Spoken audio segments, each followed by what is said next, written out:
बिस्मिल्लाहिर्रहमानिर्रहीम। अस्सलाम वालेकुम। इस वीडियो में हम 11th क्लास की इंग्लिश के तीसरे यूनिट एमिली डिकिंसन की नज़म a bird came down the walk की स्टैंजा एक्सप्लेनेशन के चारों पार्ट्स को कवर करेंगे। Who, why, how, what. पहला पार्ट है हु, कौन, किसने लिखा।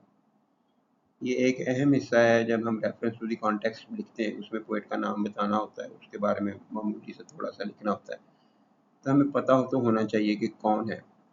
तो पोएटस का नाम है जी एमिली डिकिंसन। 1830 में पैदा हुई और 1886 में 56 साल की उम्र में इनकी डेथ हो गई। अमेरिकन पोएट, पोएट लिख सकते हैं, पोएटस लिख सकते हैं, क्योंकि मॉडर्न इंग्लिश में अब पोएट और पोएटस अलग अलग नहीं लिखा जाता। पोएट का मतलब फीमेल भी शायर और मेल शायर दोनों ही है। तो एमिली डिकिंसन के बारे में थोड़ा सा मज़ीद ये जानते हैं कि रिक्लूसिव लाइफस्टाइल था, यानी अलग थलग रहती थी दुनिया से, घर से बाहर नहीं आती थी, बहुत कम घर से बाहर देखा गया इनको। और पोस्टमस फेम, पोस्टमस फेम का मतलब होता है कि ये वो शोहरत है जो मरने के बाद मिलती है। तो एमिली डिकिंसन की पोइट्री जो है वो उनकी ज़िंदगी में चंद नज़में ही शाया हुई थी, शायद वो भी अखबारों वगैरह में। तो उनकी डेथ के बाद उनकी बहन ने ये नज़में डिस्कवर की थी, जो बाद में एक किताब की सूरत में प्रिंट हुई, और फिर उन्हीं से सारी एमिली डिकिंसन को एक्लेम मिला कि वो एक ग्रेट अमेरिकन पोएटेस हैं। तो प्राइवेट पोइट्री, ऐसी पोइट्री जिसको उन्होंने लिख के किसी को दिखाया नहीं है, पब्लिश नहीं किया, लोगों तक पहुंचाया नहीं है, वो प्राइवेट पोइट्री है। पोइट्री का ये स्टाइल है इनका। और फिर इससे ये भी नहीं पता चलता कि वो किस शायर से इंस्पायर्ड थी, किस तहरीक से इंस्पायर्ड थी। जैसे ब्लेक के बारे में हमने पढ़ा है कि उनका ख्याल था कि वो बाइबल से इंस्पायर्ड थे, नेचर से इंस्पायर्ड थे। तो उस तरह की नज़में, उस तरह की चीज़ें लिखी जानी चाहिए। तो कोई इंस्पिरेशन का ट्रेस नहीं मिलता एमिली डिकिंसन कि किससे इन्होंने मुतासर होकर शायरी लिखी है, क्योंकि लाइफ जो थी वो रिक्लूसिव थी, इनकी अलग थलग रहती थी। तो style, normal style, short compact poems, नज़में छोटी छोटी हैं, बड़ी पोएम कोई लंबी नहीं लिखी। और अनयूजुअल पंक्चुएशन है, जहाँ मर्जी किसी भी लफ्ज़ को कैपिटल से लिख दिया है, जहाँ मर्जी डैश लगा दी है, इस तरह की चीज़ें जो अनयूजुअल किस्म की हुई। थीम इनके क्या है, big ideas in small spaces, क्योंकि ज़िंदगी एक मुख्तसर से दायरे में गुजार दी, एक ही जगह पे, एक ही गांव में, एक ही लोकेलिटी में गुजारती सारी, उससे बाहर ही नहीं जाती थी। तो थोड़ी छोटी जगह के ऊपर वो एक बड़ी बात कर देती थी। जैसे ये पोएम जिसको हम पढ़ रहे हैं, तो उसमें भी यही था कि एक जगह पे एक परिंदे को देखा बस, और वो परिंदा बाद में उड़ गया। उतनी सी बात के ऊपर वो ये नज़म है, और फिर नज़म जो है वो डीप मीनिंग रखती है। तो इसके जो डिकिंसन के मेन थीम्स हैं वो है नेचर है, लव है, डेथ है, होप है और सोल है। और डेथ के ऊपर इनकी बहुत मशहूर पोएम है जो हमारे पंजाब यूनिवर्सिटी के ग्रेजुएशन के कोर्स में शामिल थी, and I could not stop for death, कुछ इस टाइप का उसका टाइटल था। वाई, क्यों लिखा इसको, तो इसका मैसेज पोएम का क्या है, उस चीज़ के ऊपर आता है ये वाई में। स्टाइल क्या है, थीम्स क्या है, मैसेज क्या है। तो मैसेज में आते हैं, Dickinson invites us to see the extraordinary in the ordinary. वही बात कि मामूली चीज़ों में गैर मामूली चीज़ें दिखाती हैं। A simple bird becomes a symbol of nature's complexity, एक परिंदा फितरत की पेचीदगी की अलामत बन गया। At once wild, cautious, beautiful and unreachable. और परिंदे के बारे में बताया गया कि वो एक ही वक्त में वाइल्ड है, कॉशियस भी है, खबरदार भी है, ब्यूटीफुल भी है, खूबसूरत है, क्योंकि वो देख नहीं थी उसको, वॉर से, एंड अनरीचेबल, और ऐसा भी है कि उस तक पहुंचा नहीं जा सकता क्योंकि वो उड़ गया था। तो नेक्स्ट है थीम्स। तो पहला थीम है जी nature duality, nature dual nature. Nature जो है वो दो तरह की है, ब्यूटी है एंड ब्रूटैलिटी है। खूबसूरती है, परिंदा खूबसूरत था, उसकी एक खूबसूरती एक्सप्लेन किया गया वेलवेट हेड और इस तरह से। और ब्रूटैलिटी क्या है कि उसने वो कीड़ा जो है वो दो टुकड़ों में काट के कच्चा खा लिया। तो ब्यूटी और ब्रूटैलिटी इकट्ठे एक ही जगह पे, नेचर ड्यूअल होती है। परिंदे की खूबसूरती तो दिखाई है, साथ में वो ब्रूटल भी है। और फिर ह्यूमन वर्सेस एनिमल एक्सपीरियंस, तो इंसान का एक्सपीरियंस और परिंदे का एक्सपीरियंस है, जानवर का एक्सपीरियंस। तो एमिली डिकिंसन उसको देख रही है, वो ह्यूमन एक्सपीरियंस है। और एमिली डिकिंसन ने उसको एक क्रम, एक रोटी का टुकड़ा फेंका उसके लिए कि वो खा ले, वो भी ह्यूमन एम्पैथी है, ह्यूमन एक्सपीरियंस है। और आगे एनिमल की इंस्टिंक्ट ये है कि वो इंसान को दुश्मन समझता है और उससे भागता है। तो परिंदा जो है उसने वो समझा कि शायद उसको मारने की कोशिश की है, वो उड़ गया। तो ह्यूमन एम्पैथी, इंसानी हमदर्दी, और एनिमल इंस्टिंक्ट और परिंदों की, जानवरों की फितरत, ये दोनों चीज़ें इसमें नज़र आती हैं। ऑब्जर्वेशन वर्सेस अवेयरनेस, तो इंसान की तरफ से ऑब्जर्व किया गया, ऑब्जर्वेशन नज़र आती है, वो उसको देख रही है और उसकी खूबसूरती और उसके उड़ने को और इस तरह की चीज़ों को, उसकी फ्रीडम को ऑब्जर्व किया। और फिर अवेयरनेस, परिंदा जो है वो अवेयर है, वो देख रहा है कि वो कहाँ पे है, उसको हालात का पता है। कॉशियस का लफ्ज़ इस्तेमाल किया गया उसके लिए। तो ये इसके थीम्स हैं। हाउ, कैसा लिखा गया। अबाउट पोएम, पोएम कैसी है। तो पहली चीज़ तो ये बता देनी चाहिए कि from poems by Emily Dickinson 1891। Emily Dickinson की डेथ के 5 साल के बाद किताब पब्लिश हुई थी, पोएम्स बाय एमिली डिकिंसन, इसके टाइटल था। उस पोएम के अंदर से ये पोएम जो है, और बर्ड्स की तो तकरीबन 16-17 पोएम्स हैं, वो बाद में एक अलग किताब के तौर पर भी शाया हुई थी। लेकिन मेनली फर्स्ट बुक जो थी जिसमें से ये पोएम ली गई है, उसका नाम पोएम्स बाय एमिली डिकिंसन है। स्टाइल इसमें बताया जाना है कि कैसा है। Simple yet vivid diction, diction language को कहते हैं।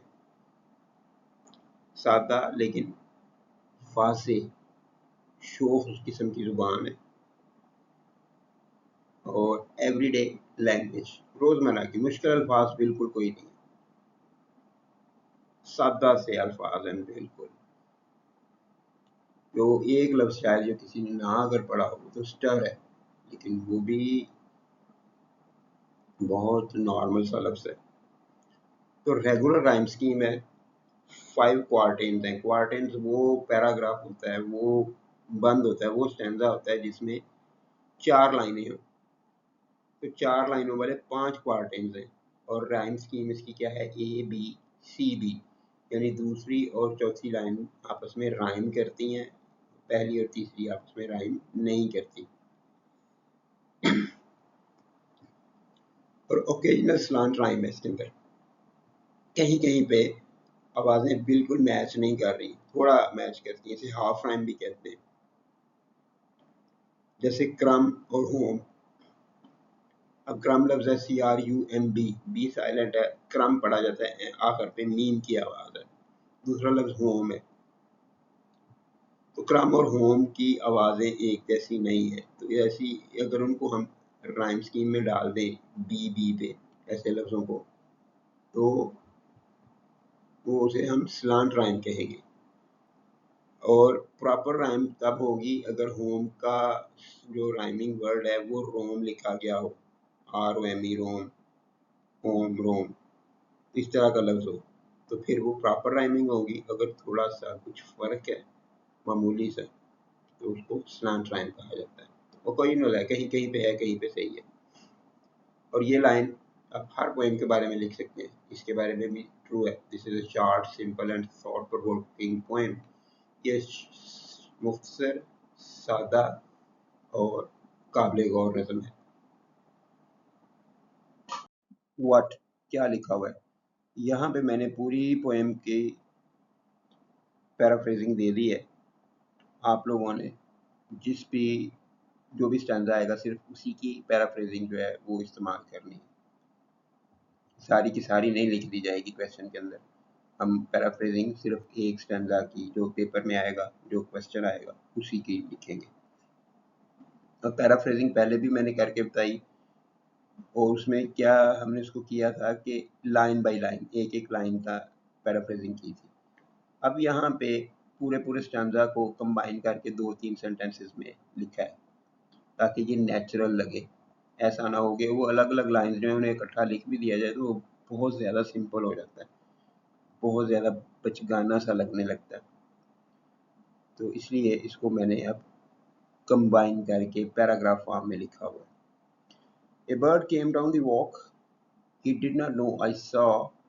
He bit an angleworm in halves and ate the fellow raw. ये एमिली डिकिंसन की पोएट्री के स्टाइल में हमने देखा था कि अनयूजुअल पंक्चुएशन है, कि पता नहीं चलता कि कहाँ पे कैपिटल कर दिया और क्यों किया।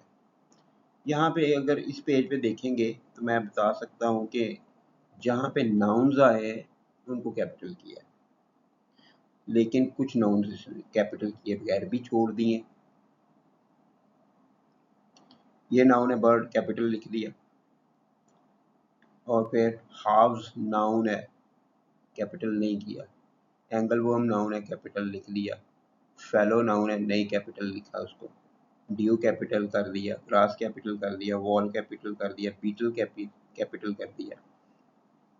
आइस नाउन है, नहीं कैपिटल किया इसको। और बीड्स नाउन है, कैपिटल लिख दिया। और वेलवेट एडजेक्टिव है लेकिन ये भी कैपिटल कर दिया। हेड नाउन है, वो कैपिटल कर दिया। तो अनयूजुअल है जो कहा गया है कि गैर मामूली, पता ही नहीं है कैसे कर दिया। और फिर ये यहाँ पे हाइफन लगा लिए और फिर आगे जाके वो हाइफन नहीं लगाई, यहाँ पे लगा दी है, इधर नहीं लगाई, यहाँ पे लगा दिया। तो कोई स्पेसिफिक रूल रेगुलेशन नज़र नहीं आते कि ये क्यों हाइफन लगाई हुई है। Anyhow, a bird came down the walk and he did not know I saw. He bit an angleworm in halves and ate the fellow raw. And then he drank a dew from a convenient grass, and then hopped sidewise to the wall to let a beetle pass. He glanced with rapid eyes that hurried all around.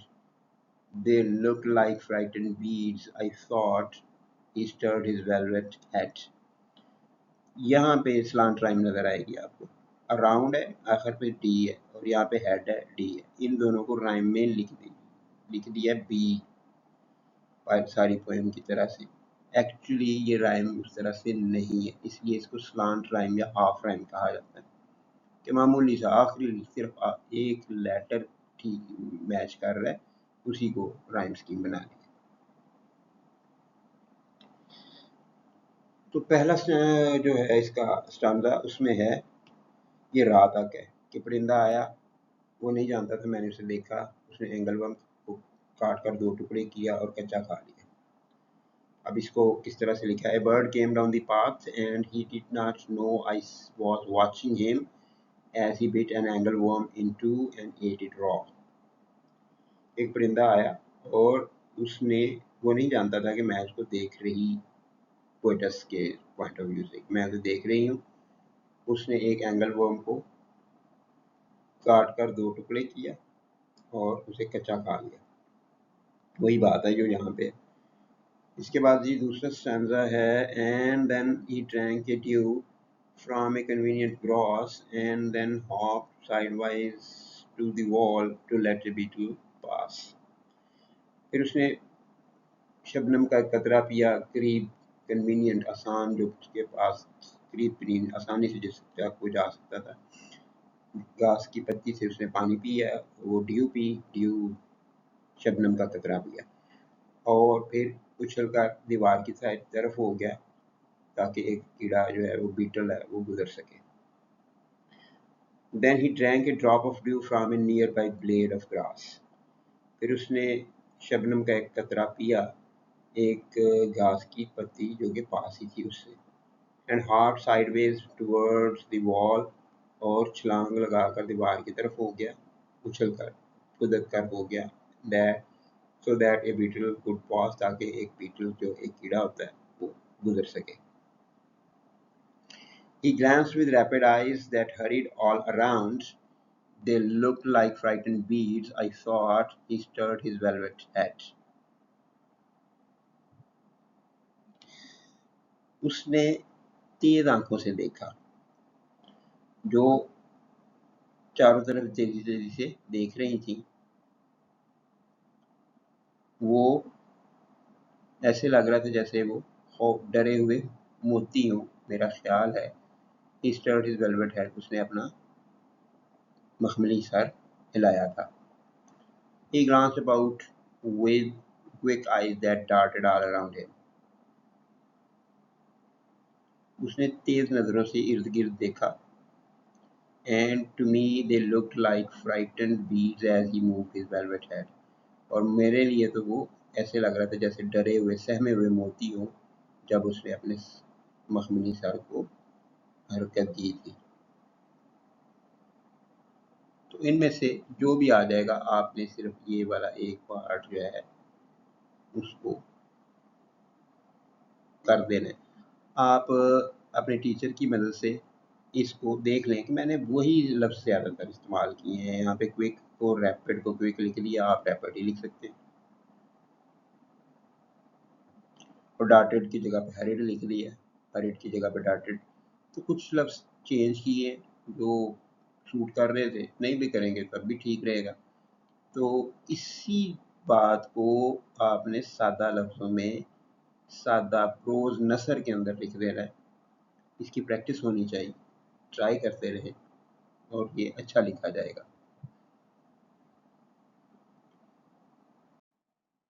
Fourth stanza है. Like one in danger cautious, I offered him a crumb, and he unrolled his feathers and rolled him softer home. अब क्रम और home slant rhyme है. B silent है, क्रम M की आवाज़ है, इसके आखिर पे भी एम की आवाज़ है. इसको उसने पोएटस ने राइम्स के तौर पे यूज़ किया है. तो इस तरह की राइम को स्लांट राइम या हाफ राइम कहते हैं. तो ऐसे जैसे कोई डरा हुआ हो, कॉशियस और खबरदार हो. आई ऑफर्ड हिम ए क्रम, मैंने उसे एक रोटी का टुकड़ा पेश किया. लेकिन रोटी का टुकड़ा खाने की बजाय and he unrolled his feathers, उसने अपने पर खोले. अब एनाटमी या बायोलॉजिकल साइंसेस में देखा जाए तो फैदर्स जो है वो उड़ने वाले पर नहीं होते. ये जिस्म को कवर करने वाले पर होते हैं, जिन्हें उर्दू में बाल भी कहा जाता है.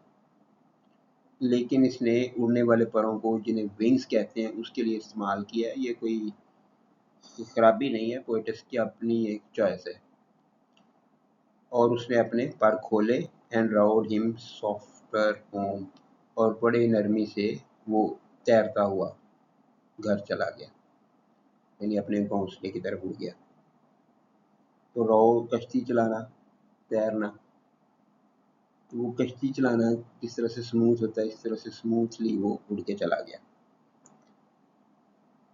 तो इसकी यहाँ पे है as he felt in danger, जैसे वो खतरा महसूस कर रहा हो. ही वॉज कॉशियस, वो खबरदार था, चौकन्ना था. And when I offered him a small crumb, और जब मैंने उसे एक छोटा सा रोटी का टुकड़ा पेश किया. He spread out his feathers and rode himself gently home, उसने अपने पर फैलाए और नरमी से, आराम से उड़ता हुआ अपने घर की तरफ निकल गया. And road him softer home, और इसको आगे कनेक्ट करने के लिए दैन लगा दिया. ई आर वाली डिग्री के बाद दैन आता है. Then oars divide the ocean, इतनी ज़्यादा नरमी से वो घर की तरफ गया जैसे उनसे भी ज़्यादा नरमी से, जिस नरमी से ओवर्स जो है, चप्पू जो है, वो समुंदर को काटते हैं. टू सिल्वर फॉर ए सीम, जो इतना चमकदार होता है कि उसमें कोई टांका या कोई सिलाई वगैरह नज़र नहीं आती. Or butterflies off banks of moon, या फिर दोपहर के वक्त जो तितलियां उड़ती फिरें, leap flashless as they swim, leap छलांगे लगाती। फिशेस के साथ उसने कंपेयर कर दिया कि बैंक्स ऑफ नून, किनारे किनारे दरियाओं समुद्रों वगैरह के होते हैं, तो उसने नून को दोपहर को एक नहर करार दे दिया है और बटरफ्लाइज को फिशेस कह दिया है।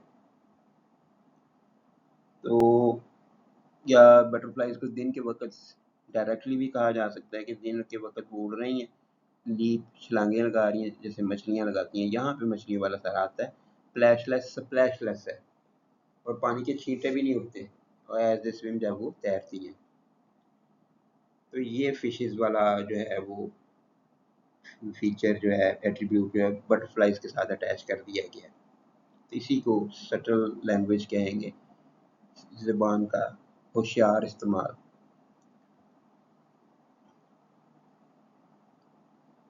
तो दोपहर के किनारों से उड़ती हुई तितलियां छलांगे लगाती हैं और छींटे नहीं उड़ाती जब वो तैर रही होती हैं।